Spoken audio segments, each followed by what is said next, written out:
two player props, Thursday Night Football, December 5th. Before I get started, you guys take a look in the description below. Hop into the Discord, $9.30 per month, 31 cents per day. 20% off first month. First time members of the Discord comes out to like $7. Using promo code TUFF with the link in the description below. Also, go ahead and follow me on Twitter, you guys, at Tough Picks, doing daily plays of the day over on there. And then also, Daily Grind Fantasy, you guys, the DFS optimizer over at Daily Grind is an absolute elite tool that I do use every day to add plays in my parlays.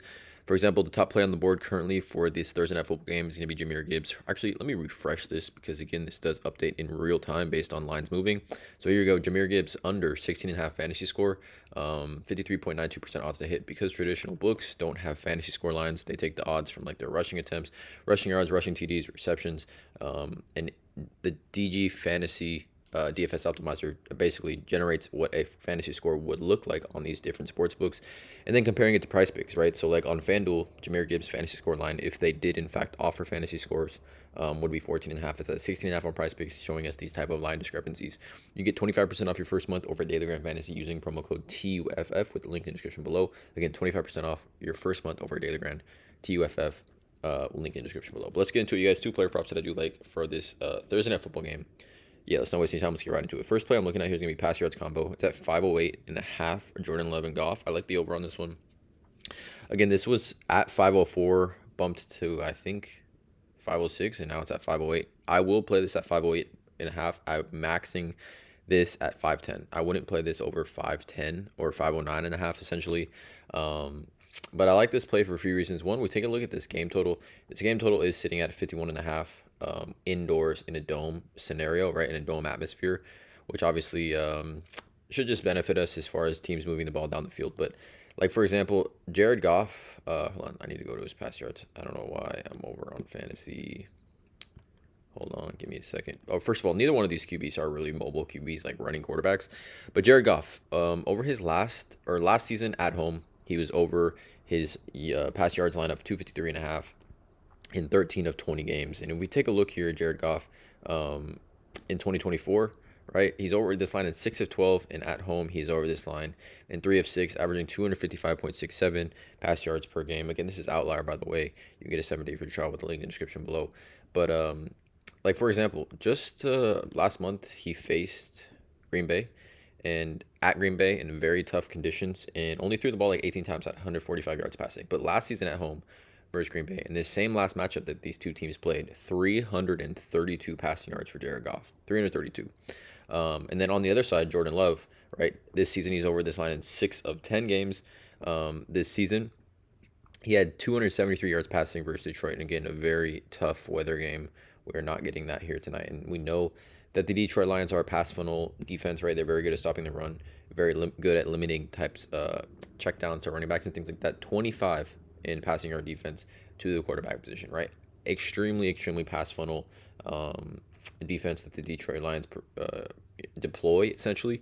And then again, we look at Jordan Love splits home versus away is pretty decent as well. Has a higher pass completion percentage, or sorry, away, a little bit lower pass completion percentage, but overall at Detroit, this has a pretty decent hit rate as well, right? 268 and 273, but 268 last year in this same matchup at home, and then Jared Goff had 332. So you know the over, that's like over almost 600 total passing yards that they combined for in that scenario last season. And then kind of just like I said, looking at this passing defense, we know Jair Alexander is going to be out, which obviously helps Jared Goff in his ability to throw the football, more specifically to Amon-Ra St. Brown. But I did want to show you guys defense first position really quickly here. 2024. I'm not logged in.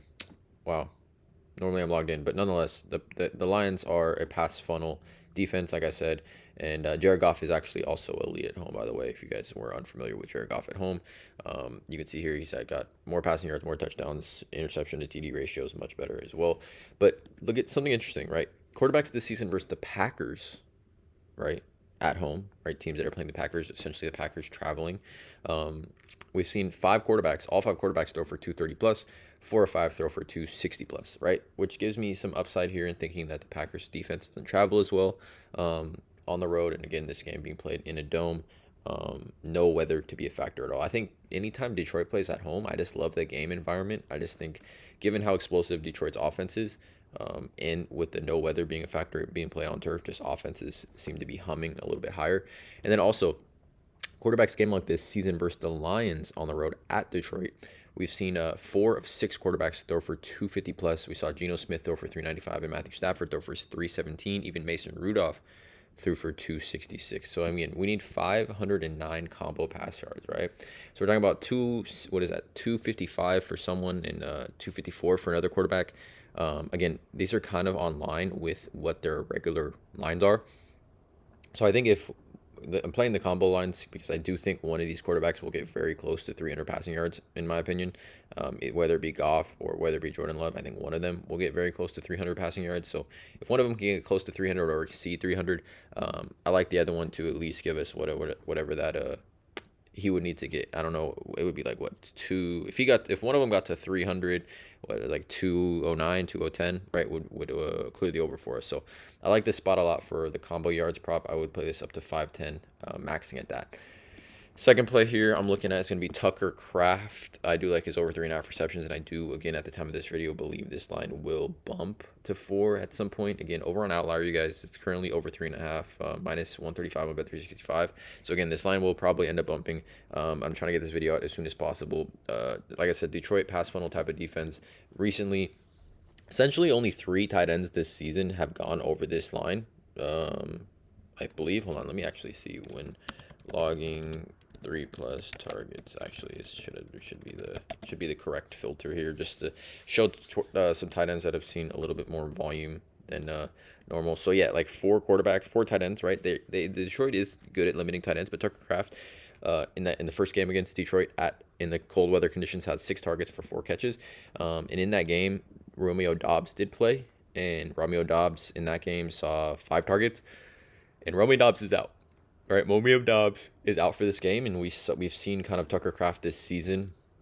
When Romeo Doubs is out, like if we filter this to without Romeo Doubs, like straight up without Romeo Doubs, he's over in both games, 4 catches and 6 catches, and has seen decent target share as well, 5 targets and 7 targets.